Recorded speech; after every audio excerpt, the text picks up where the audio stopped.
एकतर एवढी थंडी आणि मी चालून चालून ना आज खूपच थकले. मी निकिता आणि सहकुटुंब आज आम्ही फिरायला चाललोय माथेरानला. इथं इलेक्ट्रिक व्हेकल सोडून सगळ्या गाड्यांवर बंदी असल्यामुळं आमचा पुढचा प्रवास पायीच ठरला.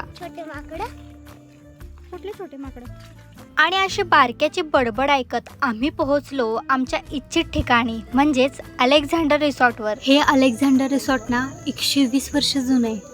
गेल्या वेळेस माथेरान फिरून झाल्यामुळं आम्ही फक्त इथं खायचं, पाणी प्यायचं आणि झोपायचं ठरवलं. प्रवास करून थकल्यामुळं आम्ही गेल्या गेल्या आधी नाश्ता केला आणि केलेला नाश्ता जिरवायला मी रिसॉर्टचा फेरफटका मारत होते, तर काका आणि पुतण्या खेळ खेळत होते. शेवटी चालून चालून थकल्यानंतर मी बारक्याला लुडोमध्ये हरवायचं ठरवलं, पण शेवटी त्यानंच मला हरवलं.